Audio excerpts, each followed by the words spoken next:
Good evening everyone, welcome back to my channel. को सुनाने वाली हूँ एक रियल हॉरर स्टोरी जो मेरे साथ और मेरी मम्मी के साथ हो चुका है। ऐसे एक घटना मैं आप लोग को सुनाने वाली हूँ। आप लोग तैयार हो सुनने के लिए? तैयार हो? तैयार हो? आ जाओ।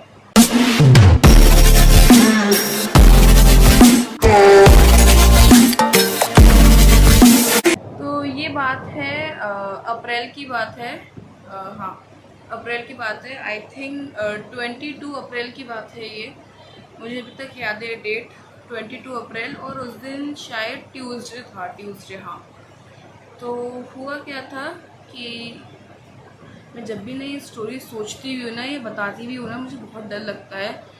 और मैं एक और चीज़ आप लोग को बता देती हूँ स्टोरी सुनाने से पहले। एक और चीज़ क्लियर कर दूँ कि ये वीडियो प्रैंक वीडियो नहीं है, कोई प्रैंक नहीं है। और ये भी कोई मैं व्यूज़ के लिए नहीं कर रही हूँ कि मैं कोई झूठ बोल रही हूँ। ये एक रियल स्टोरी है जो मेरे साथ और मेरी मम्मी के साथ हो चुका है। ऐसा मैं आप लोग को वही शेयर कर रही हूँ। तो हुआ क्या था कि हम लोग का सडनली प्लान हुआ, मम्मी और मेरा, कि हम लोग वॉक करने चलते हैं, इवनिंग वॉक पे। तो हुआ क्या कि हम लोग वॉक पे, हम लोग का प्लान हुआ। तो तब मैं व्लॉगिंग नहीं करती थी। जो मैं एक प्रोफेशनल व्लॉगिंग करती हूँ वो मैं तब नहीं करती थी। हाँ, तो मैं कह रही थी कि मैं प्रोफेशनल तब व्लॉगिंग नहीं करती थी जितना मैं अब करती हूँ, एक एक चीज़ दिखाती हूँ। तो तब मैं इतना नहीं करती थी पहले। तो मम्मी ने मुझे आइडिया दिया कि हम लोग इवनिंग ब्लॉग कह रही हूँ, हम लोग इवनिंग वॉक करने जा रहे हैं। तो क्यों ना इवनिंग वॉक के बीच में हम लोग व्लॉग बना लेंगे, व्लॉग भी बन जाएगा और हमारी वॉक भी हो जाएगी। तो मैंने कहा हाँ मम्मी, आइडिया बुरा नहीं है, तो हम लोग ऐसे ही करेंगे। तो हम लोग गए, खुशी खुशी सब ठीक रहा। हमने व्लॉग भी बनाया। और ऑफ कोर्स शाम का टाइम था, तो रात होती जा रही थी। जैसे जैसे मेरे और मम्मी कदम बढ़ रहे थे वैसे वैसे सनसेट होता जा रहा था। तो कुछ नहीं हुआ, फिर हम लोग ने व्लॉग तो बना लिया, आधा व्लॉग हो गया था। और हमने सोचा था पूरा हम लोग कवर करेंगे और घर आके व्लॉग को एंड कर देंगे। तो हुआ क्या था कि हम लोग आ रहे थे। अब हम लोग वहाँ से वॉक करके आ गए, एक हमने राउंड उधर मार लिया। फिर हम लोग वॉक करके जब हम लोग वापस घर लौट रहे थे तो बहुत तेज़ से बारिश होने लगी। और रात तो हो चुकी थी क्योंकि हम लोग लेट निकले थे ना थोड़ा सा, तो इसलिए रात हो गई थी। तो बारिश होने लग गई, बहुत तेज़ हुई थी, बहुत तेज़। मैं क्लिप भी मैंने ऐड करूँगी, मैं आप लोग देखना, क्लिप भी अभी चल रही है। तो हुआ क्या कि बहुत तेज़ से बारिश हो रही थी। तो मम्मी मैंने डिसाइड किया कि भीगने से अच्छा हम एक पेड़ के नीचे रुक जाते हैं। हम लोग ऑलमोस्ट करके बहुत पास थे, तो पता नहीं क्या ये दिमाग में आ गया कि हम लोग पेड़ के नीचे रुक गए। तो वहाँ पे एक लड़की खड़ी थी। वहाँ पे एक लड़की खड़ी थी। तो हुआ क्या कि अकेली खड़ी थी वो। तो मम्मी ने कहा, उस लड़की से पूछा कि सुनो, तुम हमारे घर चलोगी? बारिश बहुत तेज़ हो रही है, तुम अकेले क्या करोगी इधर? मम्मी को लगा कि इतनी बारिश में वो अकेली खड़ी है, कब तक बारिश हो, तो मतलब वो कब जा पाए ना जा पाए। तो मम्मी ने उसकी फ़िक्र की। मम्मी ने उससे कहा कि तुम मेरे घर चलो, मेरा घर बहुत पास है, तो चलते हैं, घर चलते हैं। तुम वहाँ पे बिल्कुल सेफ़ रहोगे, बारिश से भी बच जाओगी। बहुत तेज़ बारिश हो रही थी, बहुत तेज़। तो हुआ क्या कि उसने कही ठीक है। तो उसने कही तुम क्या करती हो? मम्मी ने पूछा उस लड़की से, तुम क्या करती हो? तो उस लड़की ने कहा कि मैं कोचिंग में पढ़ाती हूँ, एक आज़ाद कोई कोचिंग है उसमें पढ़ाती हूँ। तो मम्मी ने कही अच्छा। तो बाय द वे मैं आप लोग को एक चीज़ बताना भूल गई। उस टाइम में कनागत चल रहे थे, कनागत होते ना पितृपक्ष, तो उस टाइम में कनागत चल रहे थे। आप लोग जानते ही होंगे मतलब क्या होता है कनागत। तो हुआ क्या कि फिर मम्मी ने कहा कि मम्मी ने पूछा ठीक है, तो उसने कहा मैं कोचिंग में पढ़ाती हूँ। तो इधर बात ख़त्म हो गई। फिर तो मेरे कही आओ चलो, फिर तुम मेरे घर चलो। तो उसने कही ठीक है मैं चलती हूँ। तो वो राज़ी हो गई चलने को। तो मम्मी ने मुझसे कहा कि समृद्धि तू ऐसा कर, तू दौड़ती हुई जा और तू गेट खोल दियो ताकि हम लोग अच्छे से आ पाए अंदर, क्योंकि बारिश में ज़्यादा भीगना ना पड़े, ठीक है?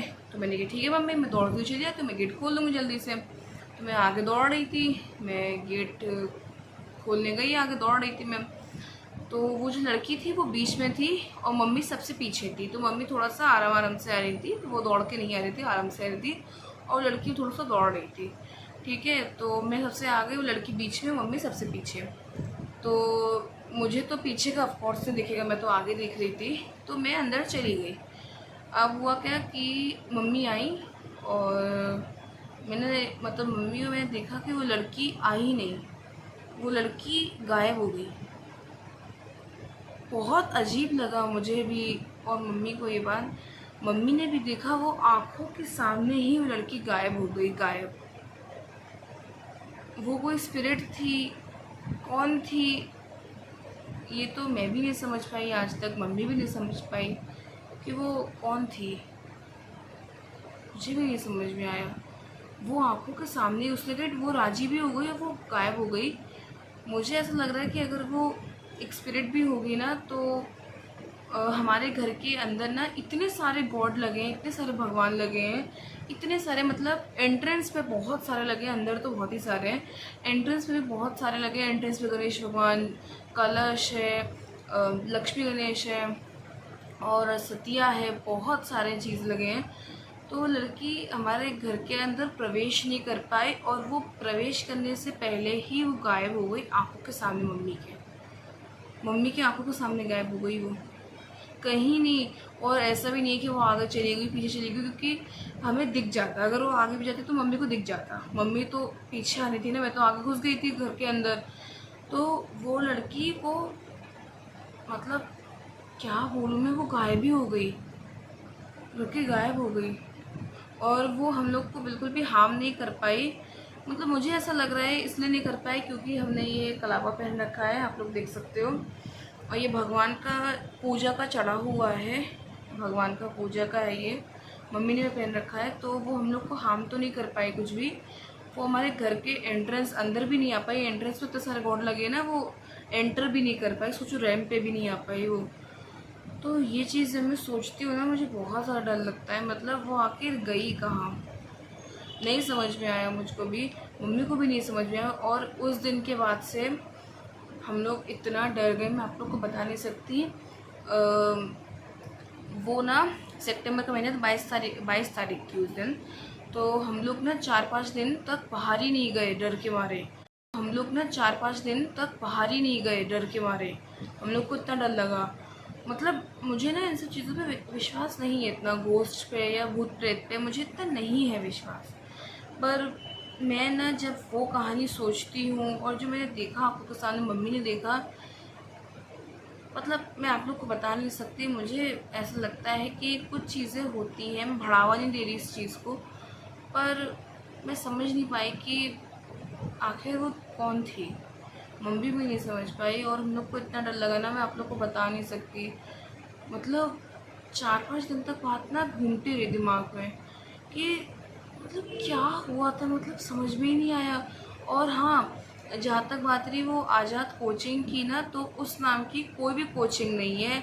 उसने कही थी कि पावर हाउस पे कोचिंग है, और पावर हाउस पे कोई भी कोचिंग नहीं है, आज़ाद कोचिंग नाम की कोई भी नहीं है। हमने देख लिया, हमने गूगल पे भी देख लिया, और हम लोग इतनी बार जाते भी, हमने कुछ भी नहीं देखा।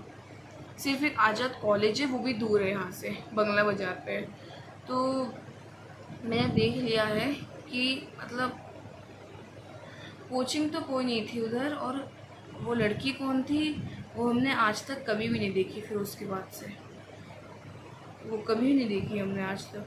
वो एक बार देखी थी ना, फिर उसके बाद से कभी भी उसको पाला नहीं पड़ा, भगवान पड़े भी ना कभी। मतलब मैं आप लोग को बता नहीं सकती। मैंने सब वीडियो और फ़ोटो देखो, मैं जोड़ रखी है, आप लोग देख लेना, बिल्कुल आप लोग के सामने ही है। तो बहुत सारा, मतलब मैं आप लोग को बता नहीं सकती। सोचती हूँ ना तो ऐसा लगता है सिर चकरा रहा है मेरा, क्योंकि वो गई कहाँ, कौन थी, अचानक से गायब हो गई। सो गाइस, आई होप आप लोग को मेरी स्टोरी पसंद आएगी, और ये रियल स्टोरी है ऑफ कोर्स, कोई इसमें झूठ नहीं है, कोई भी मैंने एडिट नहीं करी है कोई भी चीज़, रियल स्टोरी है। I hope you like this video, do hit the like button, share and subscribe to my channel. बस आप लोग बताना कि आप लोग को स्टोरी कैसी लगी। अगर आप लोग को अच्छी लगी तो कमेंट में ज़रूर बताना, और अगर आप लोग को ऐसे ही स्टोरीज़ की वीडियो चाहिए तो मुझे ज़रूर बताना, और अगर आपके साथ भी ऐसा कुछ हुआ है तब भी मुझे ज़रूर बताना। सो बाय एंड मिलते हैं अब नेक्स्ट वीडियो में। Thank you guys for watching this video. Do like share and subscribe to my channel.